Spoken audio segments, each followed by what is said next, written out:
brindarnos en este momento. Bien, en ese sentido vamos a concluir con la sesión a cargo del compañero Luis Rodríguez, que es la sesión número 7, y vamos ahora a proceder con la sesión número 8 sobre la búsqueda de pruebas y restricción de derechos a cargo de la colega Elita Heredia Bustamante. Ella es, como ya habíamos señalado, estudiante de la Universidad de San Martín de Porres y es miembro principal de nuestro Círculo de Estudios de Litigación Penal Lexes Vita. Bien, sin más preámbulo, vamos a hacerle el uso de la palabra a la colega Elita a efectos de que pueda iniciar su disertación. Adelante, estimada Elita, te escuchamos atentamente.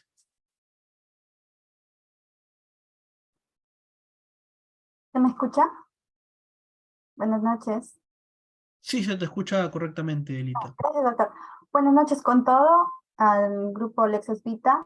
El día de hoy me va a tocar exponer sobre un tema de búsqueda de pruebas y restricción de derechos fundamentales. Bien, esta es la primera oportunidad que me toca exponer en esta gran familia de Lexes Vita y estar muy agradecida, ¿no?, de pertenecer a este grupo de estudios, lo cual se va a requerir de ciertos conocimientos y mucho aprendizaje en el futuro. Entonces, siendo así, es lo que voy a compartir en mi pantalla. Por favor, me avisa. Sí está habilitada la opción. Ya.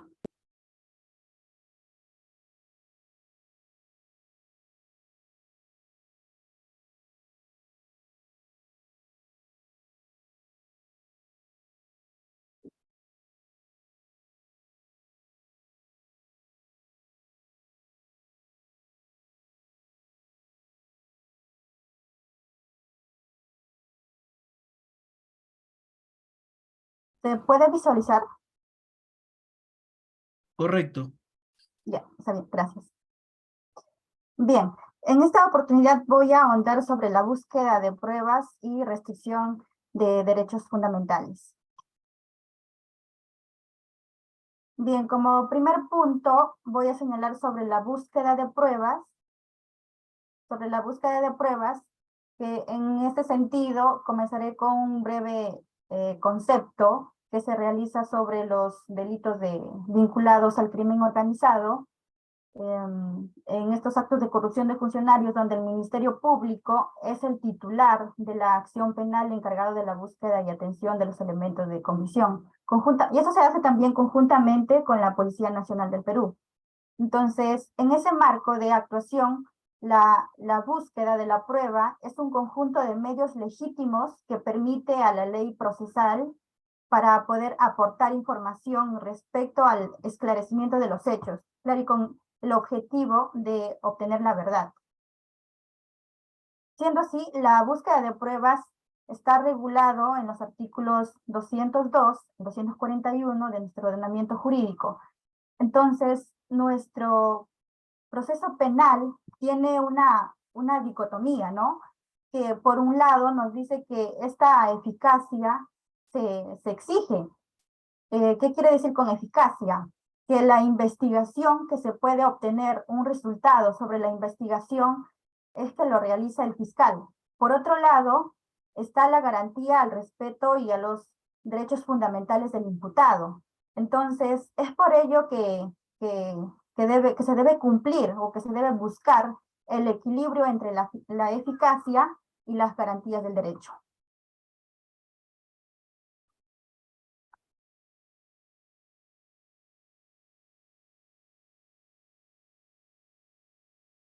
Bien, respecto a los derechos fundamentales, que si bien están regulados también en nuestro texto constitucional, en este sentido son las limitaciones o restricciones de los derechos fundamentales que están previstos en la propia Constitución, que estos derechos fundamentales tienen ciertos límites previstos en la Constitución y que pueden ser aplicados bajo el juicio de ponderación.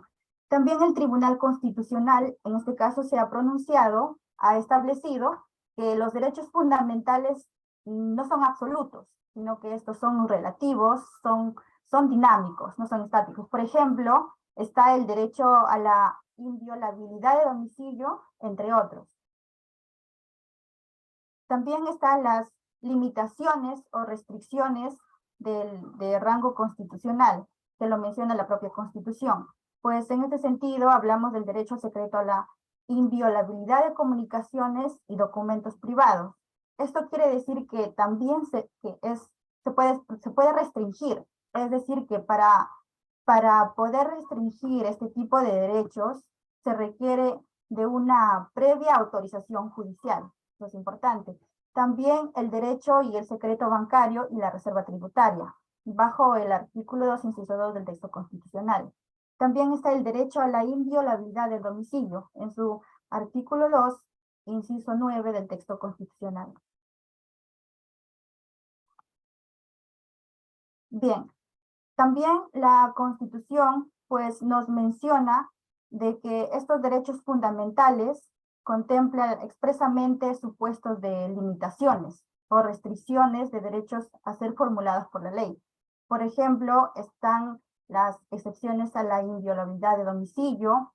Esto quiere decir que en nuestro proceso penal peruano, ¿no?, existen varias limitaciones de derechos que se llevan como actos o medios de investigación. Lo que ello busca son los elementos de convicción. ¿Y a qué me refiero con elementos de convicción? Aquí se realiza una ponderación entre el derecho fundamental, objeto a la restricción, y el principio subyacente a la ley que establece una medida limitativa de derechos.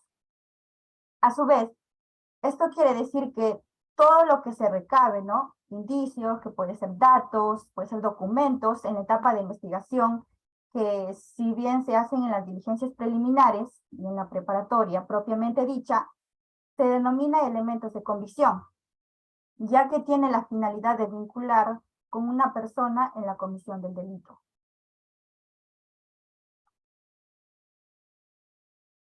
Aquí también nos menciona que no todo acto, ¿no?, de investigación es una medida limitativa.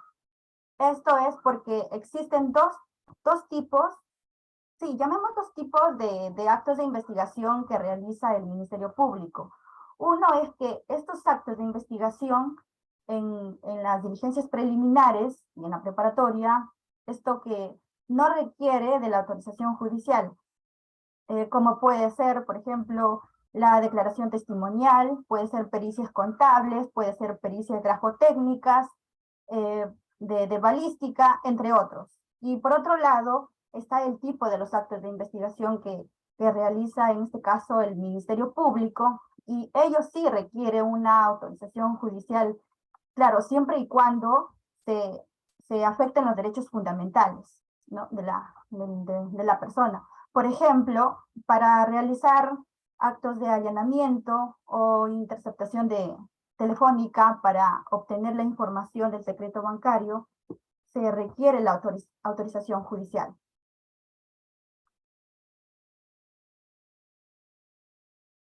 Bien, respecto a la instrumentalidad de esta medida que está vinculado a los actos de corrupción y en la criminalidad organizada con los fines esenciales del proceso penal, esto también están regulados en el texto constitucional como derechos fundamentales, ¿no?, que busca asegurar como fuentes la investigación vinculados a hechos delictivos, vinculados a crímenes organizados.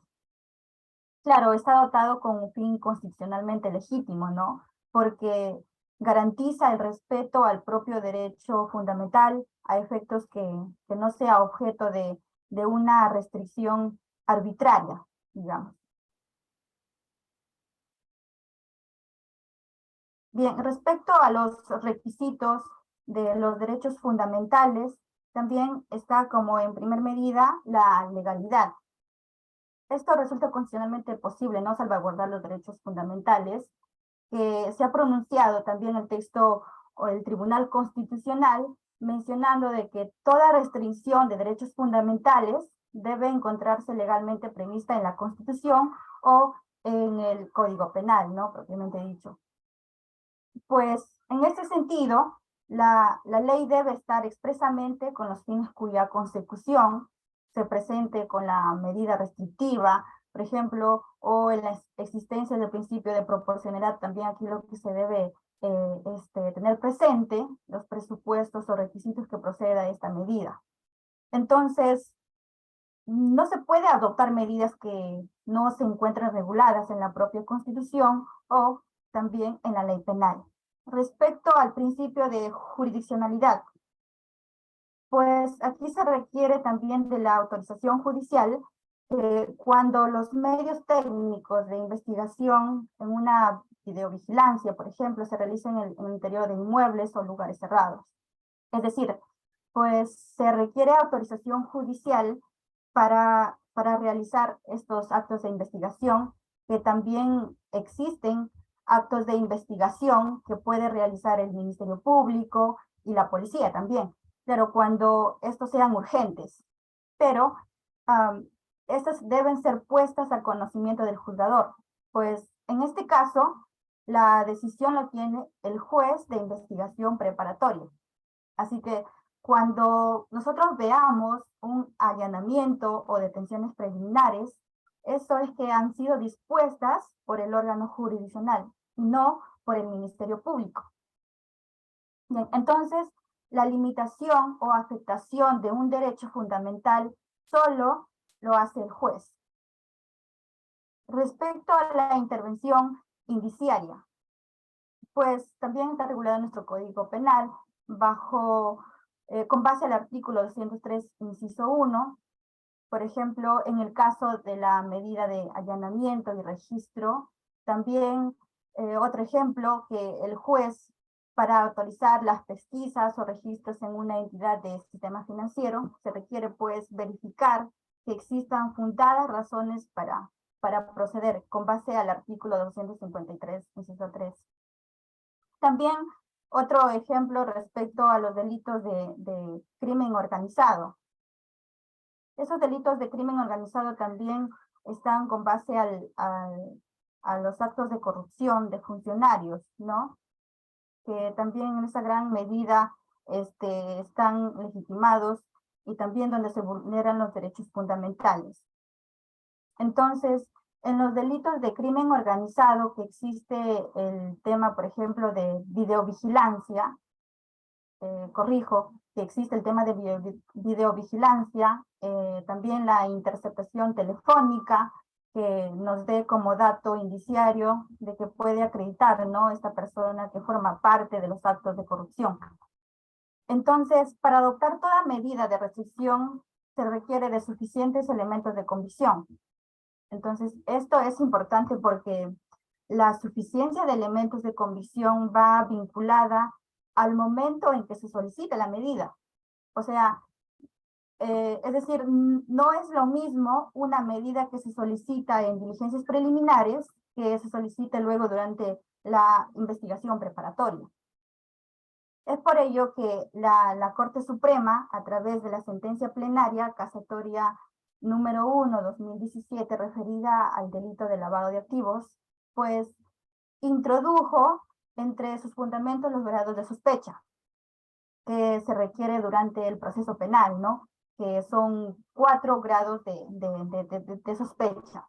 Esto es la sospecha simple para las diligencias preliminares, la sospecha reveladora para los requerimientos de la investigación preparatoria, también está la sospecha suficiente, que es para sustentar un requerimiento de acusación. Y por último, está la sospecha grave, para requerir medidas de prisión preventiva en este caso. Entonces, que si no existen elementos de convicción, la medida no podría adoptarse, ¿no? Porque se requiere esos niveles de sospecha. Respecto al principio de proporcionalidad, aquí, para comprobar, por ejemplo, si una medida limitativa de un derecho fundamental supera el juicio o el test de proporcionalidad, es importante que se cumpla los requisitos de idoneidad, necesidad, proporcionalidad propiamente dicho. Y también en la motivación, por ejemplo, en la motivación de resoluciones, aquí dicho requisito viene impuesto en el artículo 139, inciso 5, también de la Constitución Política, también nos menciona sobre ello, cuanto a establecer al principio y los derechos de la función jurisdiccional. Por lo tanto, facilita un adecuado ejercicio al derecho fundamental y a la defensa de las partes de un proceso. Esto que a su vez, ¿no?, constituye un mecanismo de control de las instancias judiciales cuando se emplean recursos pertinentes, por ejemplo, de tal forma que las motivaciones de las resoluciones judiciales cumplan pues con este instrumento técnico procesal y como garantía del debido proceso.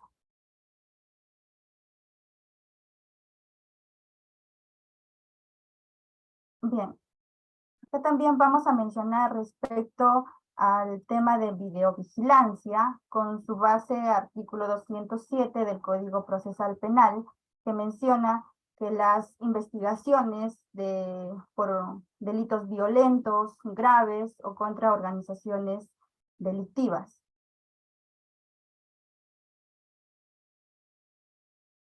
Bien, la videovigilancia que puede afectar también varios derechos fundamentales, ¿no? Que puede ser por ello nuestro ordenamiento jurídico que ha empleado un conjunto de requisitos o exigencias que se puedan cumplir.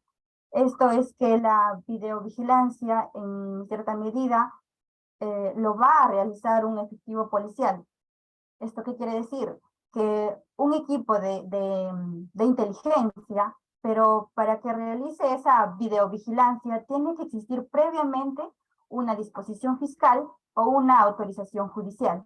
Esto es importante, donde la videovigilancia se puede realizar tanto en ambientes abiertos como en ambientes cerrados.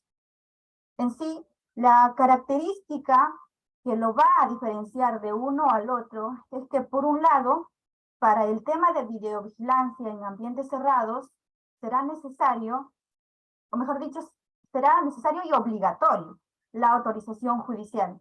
Por otro lado, la videovigilancia en ambientes abiertos, como por ejemplo, que puede ser en un restaurante, que puede ser en la calle, ¿no? Es necesario la disposición del fiscal. Entonces, esto hace un conjunto con los efectivos policiales y el Ministerio Público. Claro que por ello se maneja un cuaderno especial, ¿no? Que la policía y el Ministerio Público tienen acceso a ello.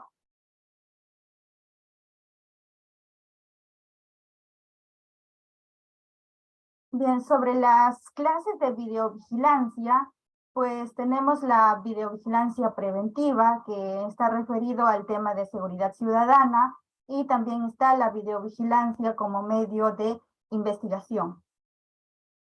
Esto es que aquí no se aplica a cualquier tipo de averiguación de un delito, sino respecto a las investigaciones por delitos violentos, graves o contra organizaciones criminales, tal como lo dice nuestro Código Penal procesal.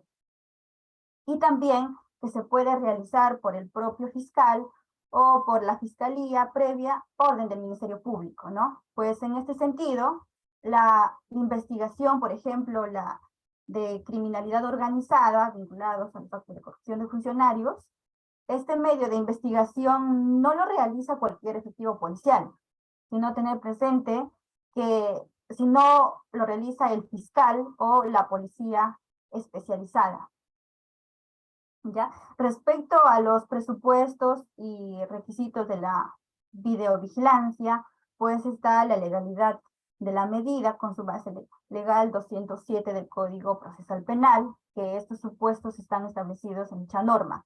También los supuestos de procedencia, pues estos proceden en delitos violentos, como les mencionaba anteriormente, delitos violentos, graves o en contra de organizaciones criminales, cuando pues estén afectando los bienes jurídicos como la vida, que puede ser la salud, la integridad física, ¿no? También están las formas de videovigilancia. Esto es, como lo he mencionado, la videovigilancia se puede hacer mediante pues una autorización judicial en lugares públicos y en lugares privados, toda vez que se encuentre obligatoriamente autorizada con una autorización judicial, que es el juez de investigación preparatoria, para que se pueda realizar este tipo de actos de investigación. También En los supuestos de afectación a terceros, también aquí señala que la medida de videovigilancia también puede comprender a terceras personas, ¿no? Siempre por la naturaleza y el ámbito de la investigación de los afectados. Pues aquí la policía va a hacer el trabajo de campo, ¿no? Donde da un informe, por ejemplo, en los casos de crimen organizado vinculados a actos de corrupción, quienes, por ejemplo, pues ahí se ve quiénes son las personas que se reúnen, puede ser en dónde se reúnen, o qué bienes tienen, cuál es la modalidad en que trabajan, entre otros. Y en la jurisdiccionalidad respecto al artículo 207, como base, inciso 3, está autorizado que debe dar el fiscal o el juez de investigación preparatorio, ¿no? Entonces, también está la proporcionalidad de la medida, que siempre va a estar presente, ¿no? Como lo mencionaba antes, como requisito obligatorio a la hora de adoptar estas medidas de videovigilancia, tratando de hacer una ponderación de derechos, ¿no? De derechos necesarios para lograr este fin legítimo, básicamente para respetar, ¿no? El derecho del afectado. Bien, respecto a la ejecución, pues aquí la videovigilancia se ejecuta según lo establecido en la disposición fiscal o en el auto judicial. En cuanto a la forma en que se realiza la videovigilancia, por ejemplo, existen estas posibilidades de ejecución, que si bien mediante la instalación de videocámaras en un lugar fijo, también videocámaras móviles para la obtención de los objetivos, también como observación remota cuando se instalan estos dispositivos tecnológicos. Lo que quiero decir es que eh, para que existan grabaciones fotográficas en ambientes cerrados, por ejemplo, que puede ser en el interior de un bien inmueble, que puede ser en un departamento, que se requiere la autorización judicial. Claro, ahí debe tener presente primero el requerimiento de la autorización judicial para poder hacer ese tipo de investigaciones. Por otro lado, también tenemos a las pesquisas, ¿no? También es un tema importante también respecto a las pesquisas es una investigación, es la indagación para descubrir algo, ¿no? Que pueda cuestionarse de su realidad o las circunstancias. Pues también el Código Penal lo menciona en su artículo 208, inciso 1, donde pues aquí en este caso las pesquisas es un medio de investigación, como les decía, de búsqueda de fuentes de pruebas, ¿no? Con la finalidad de aclarar hechos delictivos, puesto que se lleva, ¿no?, a cabo mediante comprobaciones inmediatas y de urgencia, con el propósito de obtener la verdad y esos indicios de un delito cometido. Lo que significa es que la iniciativa para la realización de esta medida limitativa de derechos, pues en este caso lo tiene la policía como órgano especializado encargado de actos urgentes en la escena del delito. Y luego llega pues el Ministerio Público para legalizar, digamos, estos actos delictivos, donde el fiscal también puede realizar por sí, porque él es quien dirige la investigación y por lo tanto es responsable de estos resultados. Bien, por otro lado, también tenemos el objeto de estas pesquisas es que tiene la búsqueda de fuentes de prueba y comprobar el estado de las personas, lugares y cosas. Que en las pesquisas también se hace a través de actas, ¿no? Que para realizar la policía tiene que conseguir ciertos datos, como por ejemplo, puede ser el estado actual, el modo, el tiempo de las indagaciones sobre los presupuestos autores, partícipes. Así que este documento público denominado acta policial es